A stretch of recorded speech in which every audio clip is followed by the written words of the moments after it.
Hello दोस्तों, स्वागत है आपका डेस्टिनी 144 में। हम अरावली पर्वतीय प्रदेश पढ़ रहे थे। अब अरावली पर्वतीय प्रदेश में जो एग्ज़ाम के हिसाब से महत्वपूर्ण बिंदु है, वैसे पूरा चैप्टर इम्पोर्टेंट है, पर जो अन्य जो महत्वपूर्ण हैं, जो और ज़्यादा महत्वपूर्ण हैं, जो एग्ज़ाम में पूछे जा सकते हैं, हम उनके कुछ बिंदु पढ़ लेते हैं ताकि हमें इस चैप्टर के बाद में उन्हें पढ़ने पर एग्ज़ाम के हिसाब से थोड़ा आसानी रहे। तो जो महत्वपूर्ण बिंदु है वो ये इस प्रकार है। पहला जो पॉइंट है वो ये है कि अरावली पर्वतीय प्रदेश एक भौतिक प्रदेश का भाग है। ये हमने पढ़ा है। अरावली प्रदेश एक भौतिक प्रदेश, राजस्थान के भौतिक प्रदेश का भाग है अरावली पर्वतीय प्रदेश। उसके उपभौतिक भाग जो अपन ने पढ़े थे, जैसे उत्तरी अरावली, दक्षिणी अरावली और मध्यवर्ती अरावली, ये उपभौतिक भाग कहलाते हैं। तो कभी एग्जाम में अगर ऐसा क्वेश्चन आता है कि राजस्थान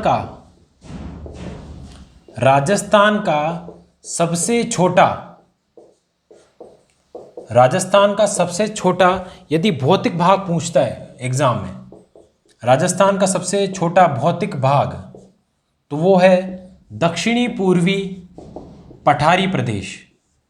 ये हम सबको पता है। राजस्थान का सबसे छोटा भौतिक भाग कौन सा है? दक्षिणी पूर्वी पठारी प्रदेश। यदि एग्जाम में आ जाता है उपभौतिक भाग, राजस्थान का सबसे छोटा उपभौतिक भाग कौन सा है? उपभौतिक भाग कौन सा है? तो वह है मध्यवर्ती अरावली। अरावली में भी कौन सी? मध्यवर्ती अरावली। इसको आप याद रखें कि अरावली में जो मध्यवर्ती अरावली है वो राजस्थान के उपभौतिक भाग, सबसे छोटा उपभौतिक भाग है। इसको आप याद रखें। दूसरा जो इंपॉर्टेंट है वो ये है कि अरावली में आग्नेय चट्टानें तो पाई जाती है, ग्रेनाइट आग्नेय चट्टानें। आग्नेय चट्टानों में भी जो प्रकार होते हैं बेसाल्ट और ग्रेनाइट, तो अरावली में कौन सी? अरावली प्रदेश में ग्रेनाइट आग्नेय चट्टानें पाई जाती है। कौन सी? ग्रेनाइट आग्नेय चट्टानें। ग्रेनाइट आग्नेय चट्टानें। जबकि दक्षिणी पूर्वी पठारी प्रदेश, कोटा बूंदी की तरफ जो पठारी प्रदेश है, उधर भी आग्नेय चट्टानें हैं, पर वो बेसाल्ट प्रकार की है। जबकि अरावली की तरफ जो आग्नेय चट्टानें हैं वो ग्रेनाइट प्रकार की है। और ग्रेनाइट जो आग्नेय चट्टानें होती हैं उनमें धात्विक खनिज पाए जाते हैं। कौन से खनिज पाए जाते हैं? धात्विक खनिज। धात्विक खनिज। इसीलिए अरावली के जो आसपास के क्षेत्र होते हैं उनमें सीसा, जस्ता, तांबा, इस प्रकार की जो खनिज निकलते हैं, इस प्रकार की खानें हैं, क्योंकि ग्रेनाइट चट्टानों में धात्विक खनिज निकलते हैं।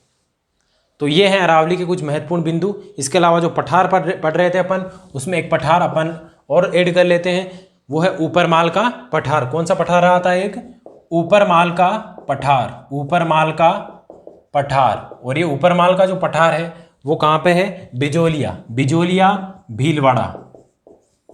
बिजोलिया भीलवाड़ा। तो इस तरह अरावली पर्वतीय प्रदेश अपना खत्म होता है। अब अपन बात करेंगे मरुस्थलीय प्रदेश की।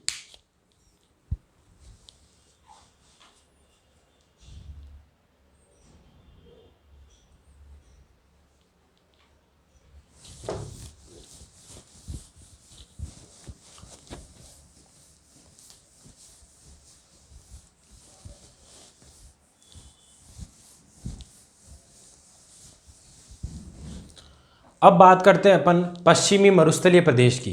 पश्चिमी मरुस्थलीय प्रदेश जिसे थार का मरुस्थल बोला जाता है। थार का मरुस्थल जो है वो किसका अवशेष है? तैतीस सागर का। अपन ने पढ़ा था जो इसका निर्माण हुआ है वो तैतीस सागर से हुआ है कि जब पृथ्वी का प्रारंभिक अवस्था थी तब पृथ्वी में जलमंडल और स्थलमंडल दो भाग थे। जलमंडल पैंथालासा कहलाता था, जबकि जो स्थलमंडल है वो पेंजिया कहलाता था। उसके बाद पृथ्वी के दो भाग हो गए, उत्तरी भाग, दक्षिणी भाग।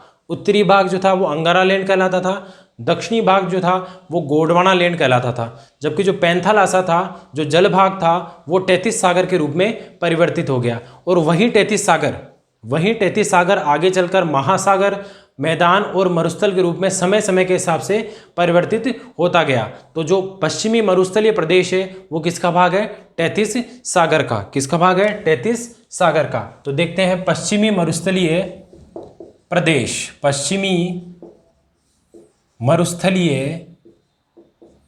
प्रदेश। पश्चिमी मरुस्थलीय प्रदेश है, इसे किस नाम से जाना जाता है? थार का मरुस्थल। क्या बोला जाता है? थार का मरुस्थल।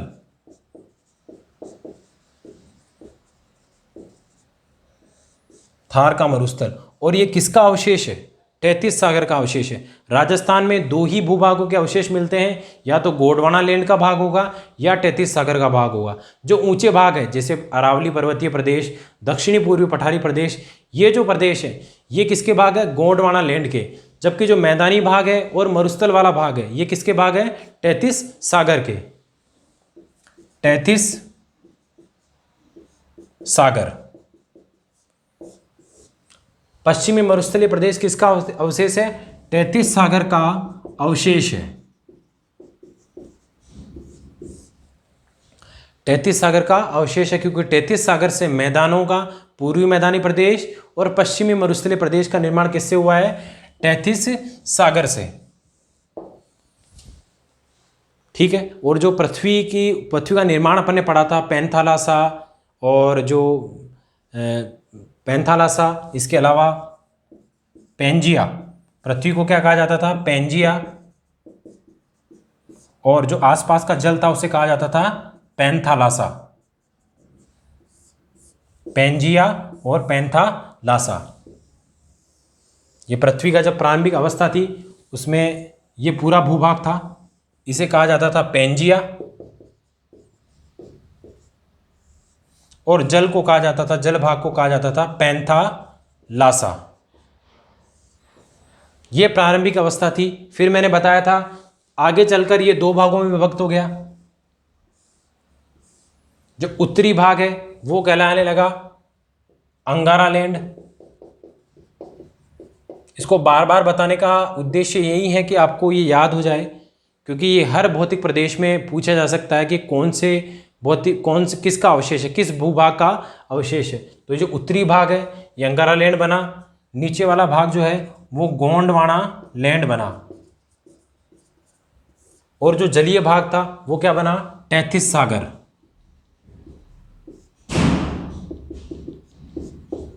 और अब जो भौतिक भूभाग बनते हैं वो इन्हीं के अवशेष हैं। ये प्रारंभिक उत्पत्ति के बारे में, उत्पत्ति वाला जो बिंदु आता है उसमें महत्वपूर्ण है कि जो पश्चिमी मरुस्थलीय प्रदेश है वो किसका अवशेष है? तैतीस सागर का। और पेंजिया और पैंथालासा पृथ्वी के प्रारंभिक नाम हैं।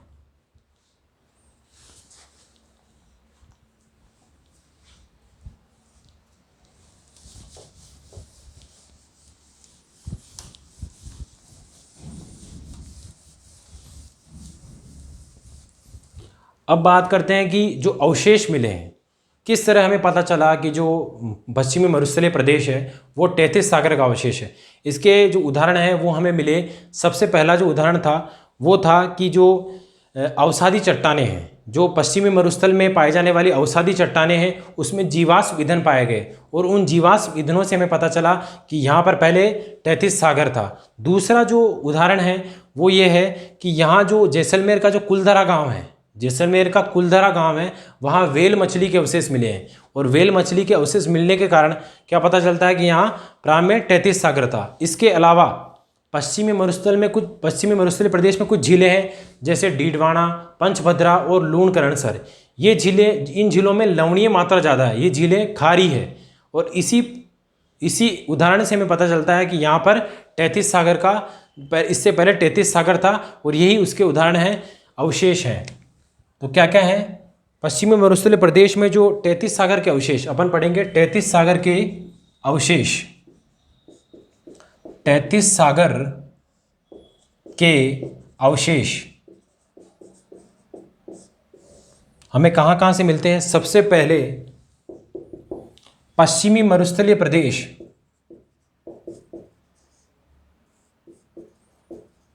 पश्चिमी मरुस्थलीय प्रदेश की झीलें। पश्चिमी मरुस्थलीय प्रदेश में जो झीलें हैं उनमें लवणीय मात्रा है, और वही उदाहरण है किसका? तैतीस सागर का। क्योंकि तैतीस सागर भी एक खारा पानी का सागर था और उसी से इन झीलों का निर्माण हुआ। तो पश्चिमी मरुस्थलीय प्रदेश की झीलें जैसे लून, करणसर, पंचभद्रा, डीडवाना, इन झीलों में खारे पानी की अधिकता है, इसीलिए खारा पानी होने के कारण हमें पता चलता है कि किसके अवशेष हैं, तैतीस सागर के अवशेष हैं। दूसरा क्या है इंपॉर्टेंट कि यहाँ पर अवसादी चट्टानें पाई जाती है। पश्चिमी मरुस्थलीय प्रदेश में अवसादी चट्टानें पाई जाती है। अवसादी चट्टानों में जीवाश्म ईंधन पाए जाते हैं। क्या पाए जाते हैं? जीवाश्म ईंधन। और उन जीवाश्म ईंधनों जो उनकी खोज से पता चला है कि ये भी किसका अवशेष है, तैतीस सागर का। जीवाश्म ईंधन कौन कौन से होते हैं? जैसे कोयला, पेट्रोलियम खनिज,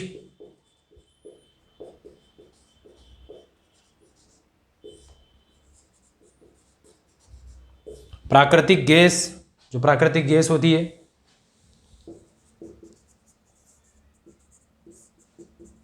और चूना पत्थर। ये जीवाश्म ईंधन है। और ये जो जीवाश्म ईंधन है ये किस लिए है? क्योंकि यहाँ जो है प्रारंभ में 33 सागर था, इसी वजह से इनका निर्माण हुआ जीवाश्म ईंधनों का। इसके बाद जो तीसरा पॉइंट है, तीसरा बिंदु है, वो है जैसलमेर के कुलधरा गांव में व्हेल मछली का अवशेष मिलना।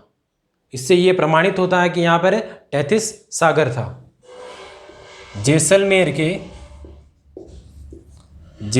के कुलधरा गांव में व्हेल मछली का अवशेष।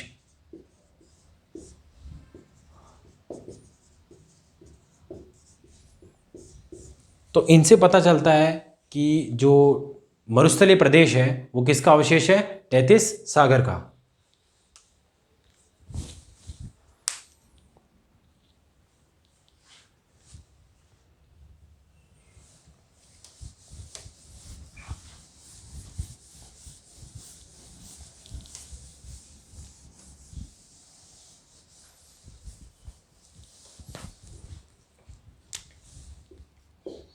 पश्चिमी मरुस्थलीय प्रदेश।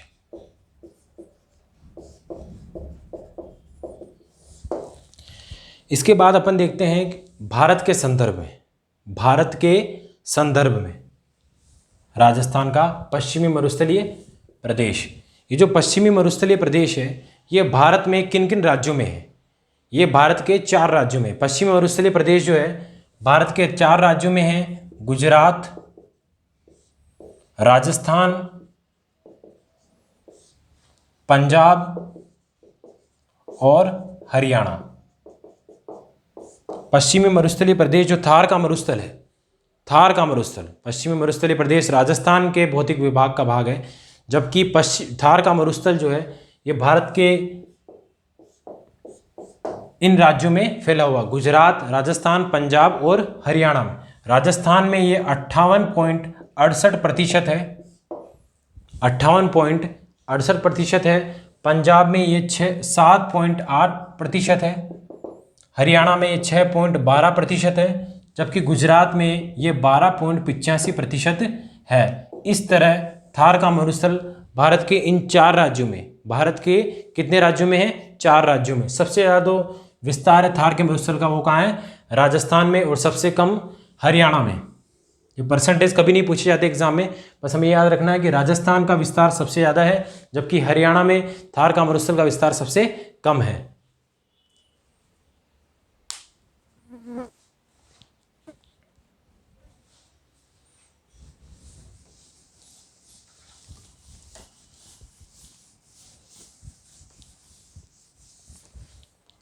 अब बात करते हैं राजस्थान के कुल भूभाग का कितना प्रतिशत थार का मरुस्थल है, उसके बारे में अपन चर्चा करते हैं।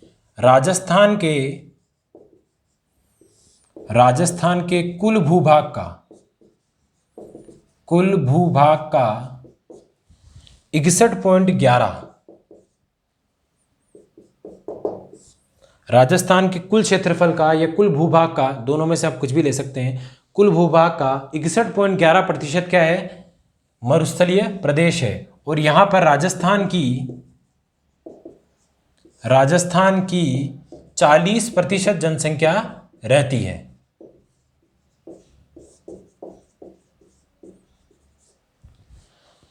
राजस्थान के कुल क्षेत्रफल का 61.11% मरुस्थल है और यहाँ राजस्थान की कुल 40% जनसंख्या रहती है। ये एकमात्र ऐसा भूभाग है जिसका जो क्षेत्रफल ज़्यादा है, जबकि यहाँ पर रहने वाली जनसंख्या का जो अनुपात है, जनसंख्या का जो प्रतिशत है वो कम है। इसीलिए सारे भौतिक भूभागों में सबसे कम जनघनत्व किसका है, पश्चिमी मरुस्थलीय प्रदेश का। सबसे कम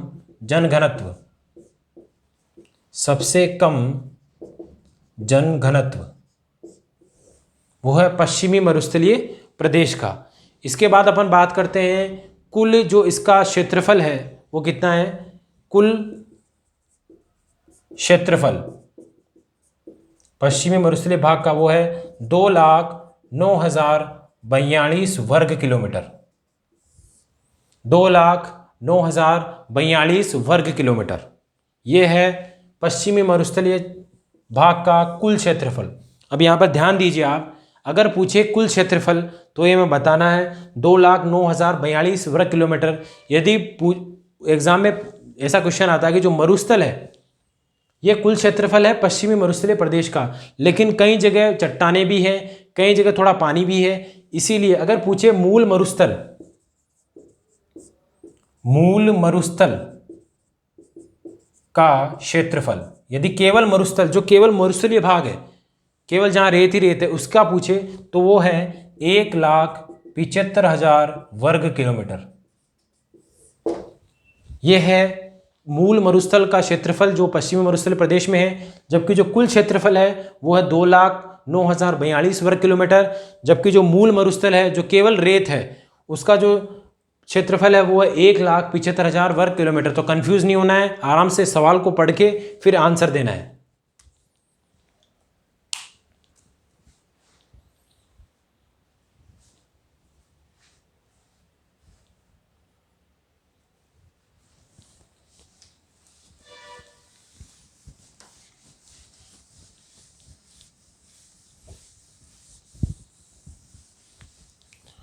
अब बात करते हैं पश्चिमी मरुस्थल का सबसे ज़्यादा विस्तार जो है वो है जैसलमेर जिले में, जबकि जो सबसे कम विस्तार है वो है झुंझुनू जिले में। सबसे ज़्यादा विस्तार मरुस्थल का सबसे ज़्यादा विस्तार वो कौन से जिले में है, जैसलमेर जिले में।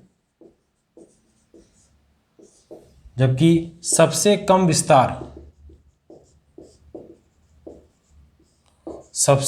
विस्तार वो है झुंझुनू जिले में।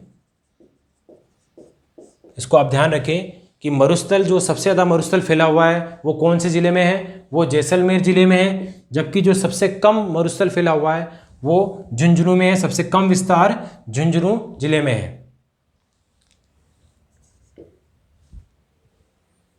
इसके बाद अपन बात करते हैं थोड़ा विश्व के संदर्भ में राजस्थान को देखते हैं।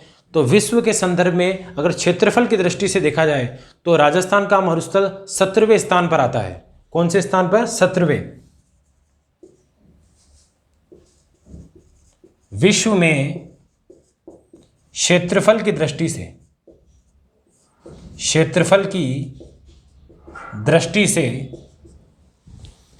थार का मरुस्थल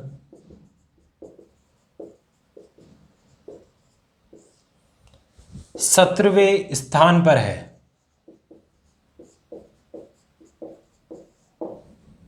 विश्व में क्षेत्रफल की दृष्टि से थार का मरुस्थल जो है वो 17वें स्थान पर है। तथा जनसंख्या और जैव विविधता में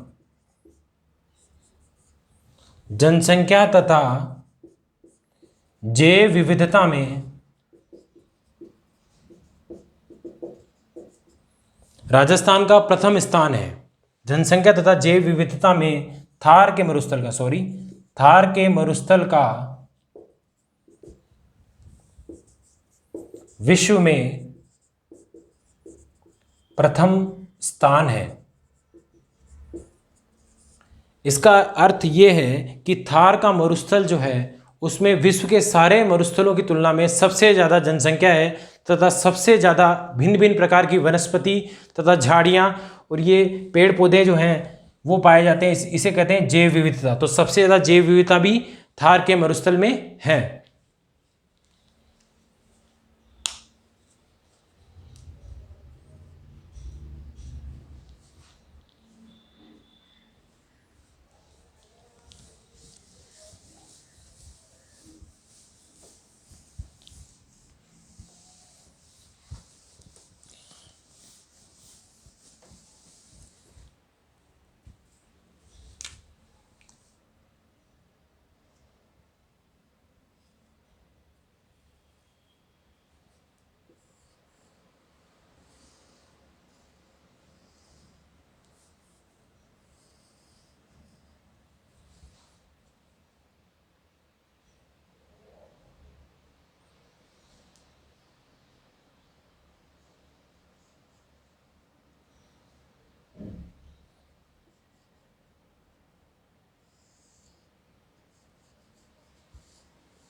यह अरावली प्रदेश और ये है पश्चिमी मरुस्थलीय प्रदेश।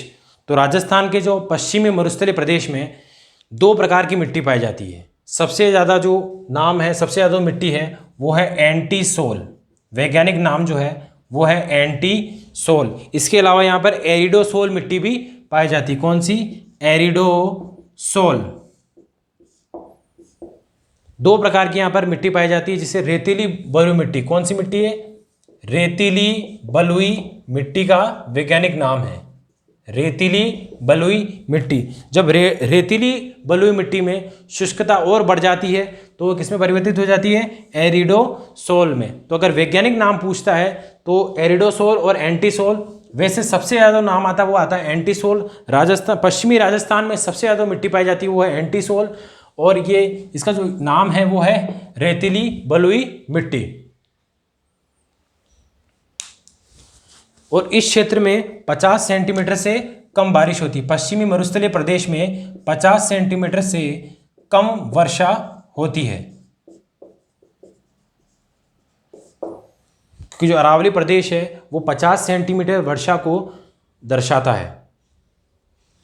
इसे 50 सेंटीमीटर वर्षा रेखा कहते हैं। और इससे इधर वाला जो पश्चिमी भाग है इसमें 50 सेंटीमीटर से कम बारिश होती है।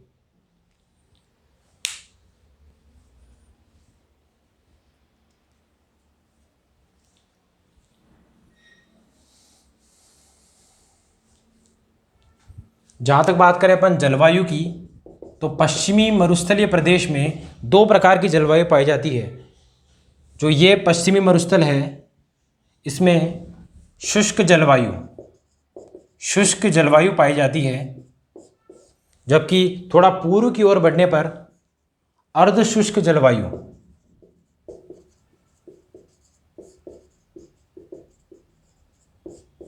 इस प्रकार पश्चिमी मरुस्थल प्रदेश में दो प्रकार की अपने को जलवायु देखने को मिलती है, शुष्क जलवायु और अर्ध शुष्क जलवायु।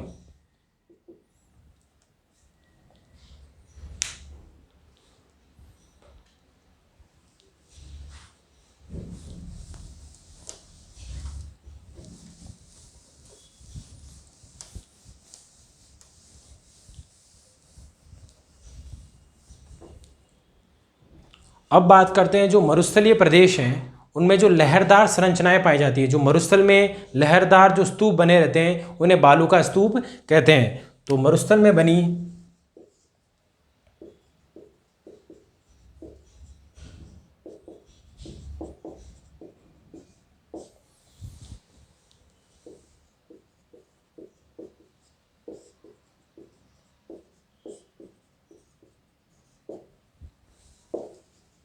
लहरदार स्तूप जैसी आकृति जो बालू मिट्टी द्वारा, किससे? बालू मिट्टी द्वारा निर्मित होती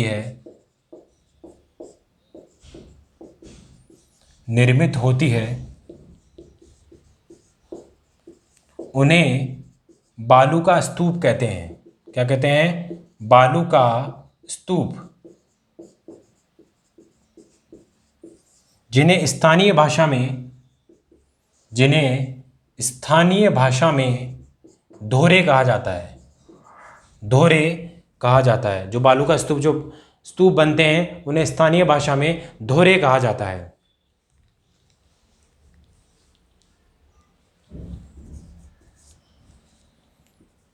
दो स्तूपों के मध्य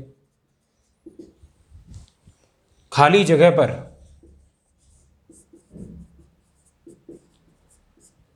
वर्षा का जल इकट्ठा होता है। क्या होता है? वर्षा का जल इकट्ठा होता है। वर्षा का जल इकट्ठा होता है,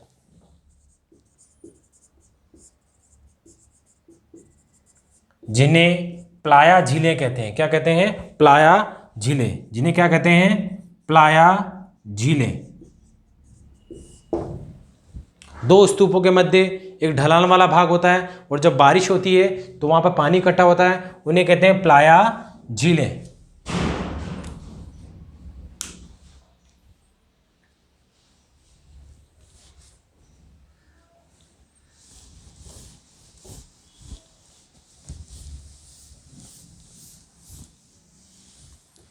इसके बाद देखते हैं, प्लाया झीलें जब सूख जाती है तो दलदली क्षेत्र बन जाता है, उन्हें रन कहते हैं।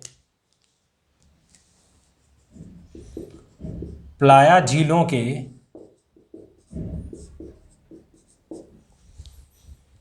सूखने के बाद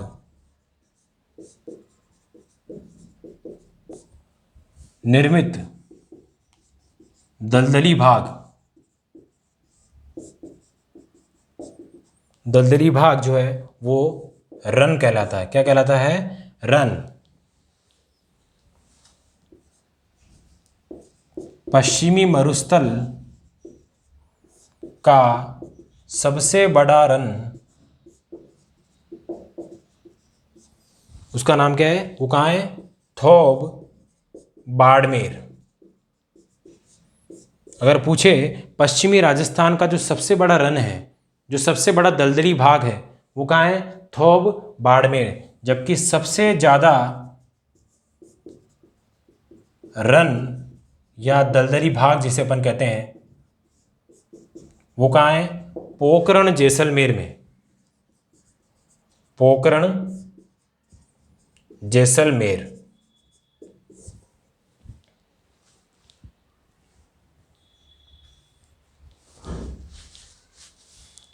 अब जब दलदली भाग धीरे धीरे वो भी सूखता है, तो दलदली भाग के सूखने से एक मैदान बन जाता है, उसे बॉल्सन कहते हैं। बॉल्सन या बजाड़ा। रन के या दलदली भाग के सूखने पर मैदान बन जाता है,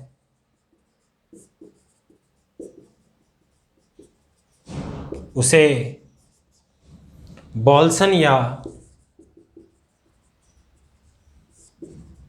बजाड़ा कहते हैं। और इस बॉल्सन या बजाड़ा में फसलें उगाई जाती है पालीवाल ब्राह्मणों द्वारा, उसे खड़ीन कहा जाता है। क्या कहा जाता है? खड़ीन।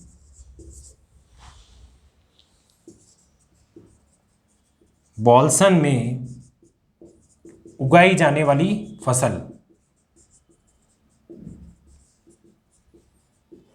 उसे कहा जाता है खड़ीन।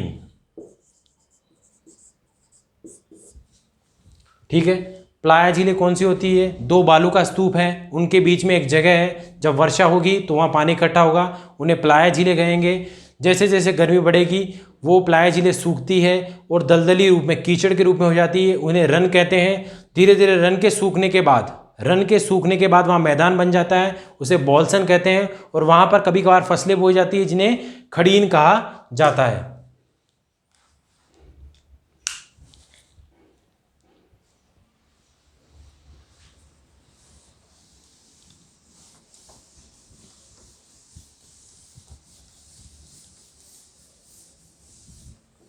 ये था पश्चिमी मरुस्थल का कुछ भाग। इसका जो अगला भाग है हम अगले चैप्टर में पढ़ेंगे। इन चीज़ों को आप ध्यान से पढ़ें। एग्ज़ाम की डेट का इंतज़ार न करें। अगर आपको भीड़ का हिस्सा नहीं बनना है तो अभी से आप एग्ज़ाम की तैयारी स्टार्ट करें। इस चैनल को लाइक करें, सब्सक्राइब करें और ये धीरे धीरे सबके शेयर करें ताकि अधिक से अधिक लोग इसे पढ़ सकें। Thank you.